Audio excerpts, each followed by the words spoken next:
Alright, and we're back. So after a touch of meditation, so here's the next result in this packet, Archimedes property version 3.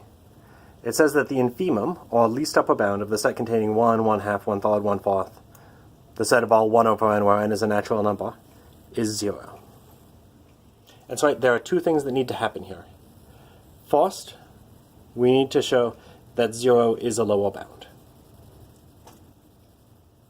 And so, well, that should be like super easy, because let's even just think about what that is asking us to do. So I'm going back to this bit of scratch paper. So we want to show 0 is a lower bound on the set of all things that look like 1 over n, where n is in n. All that means is 0 is less than or equal to every element of that set. But what does an element of that set? Yeah, it looks like 1 over n where n is a natural number. In other words,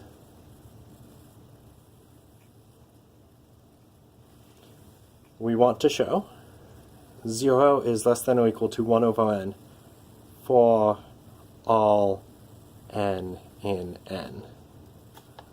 And well, suddenly that looks like super true, right? A natural number is positive. You prove that in that big group walk. Every natural number is positive. So 1 over n is positive. You've proven that if n is positive, then 1 over n is positive. Well, positive things are bigger than 0. So yeah, this inequality will hold. So now that we've convinced ourselves that it's true, let's write it down. So if we want to show 0 is a lower bound, how do you show something is a lower bound? Consider anything in this set. Show it's bigger than 0. So let's consider any 1 over n in the set in question, the set of all things that look like 1 over n, such that n is a natural number. So this quantity n, it's the parameter in that set. This number little n is in big N. But that means little n is bigger than, well, bigger than or equal to 1, which is bigger than 0. So little n is bigger than 0, which implies we are about to have a second cat distraction. There she is. This is Nutmeg.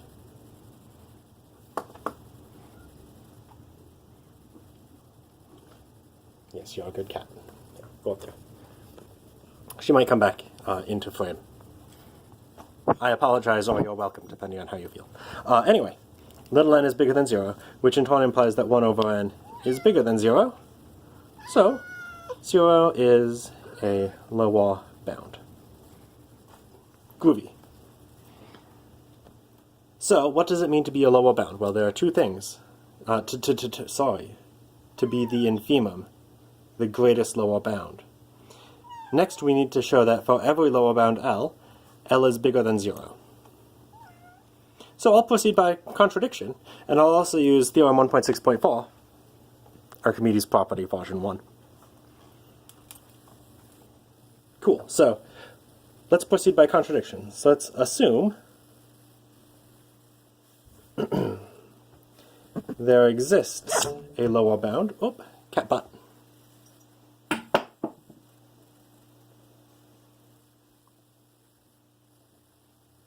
Let's assume there exists a lower bound L, such that, oh, there's a kitty cat tail. Little l is bigger than 0. So let's try to put this together. Thus, we see that, well, this L is a lower bound.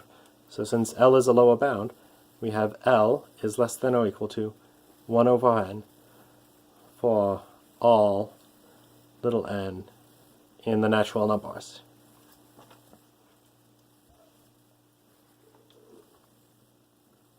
You might be able to hear the cat pawing now. I acknowledged her. Okay, L is less than or equal to 1 over n for every natural number n. So here's all I'll do. This L is positive. So I'll multiply by n and divide by L. Actually, let's see which theorem I'm actually contradicting, because right, this is the trouble with these pre-made things. Okay. So thus, we get L times n is less than or equal to 1 for all n in n.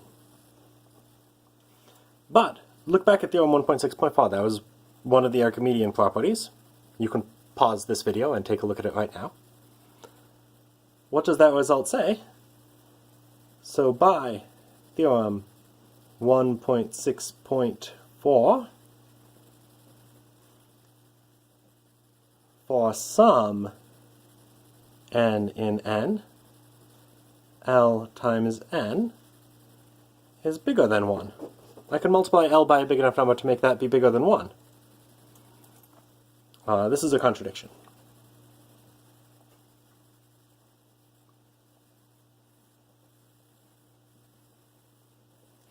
And so let's write a concluding sentence, even though I've composed this document so there's no space for a concluding sentence. So thus, what do we have? 0 is a lower bound, and for every lower bound L, I've just shown that L is bigger than or equal to, Chris, what are you doing? Less than or equal to. L is less than or equal to 0. But think about it. That means 0 is a lower bound, and 0 is less than every other lower bound. 0 is the least lower bound. 0 is the greatest, I think I said least a second ago,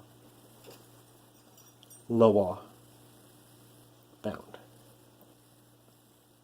Which is exactly what the goal was. Nice. So, the next video will be the longest.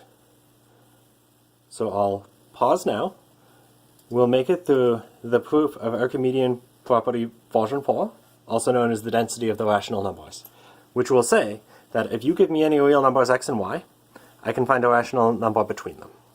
So rational numbers approximate real numbers as well as you like, which, of course, you already knew, but we can prove it.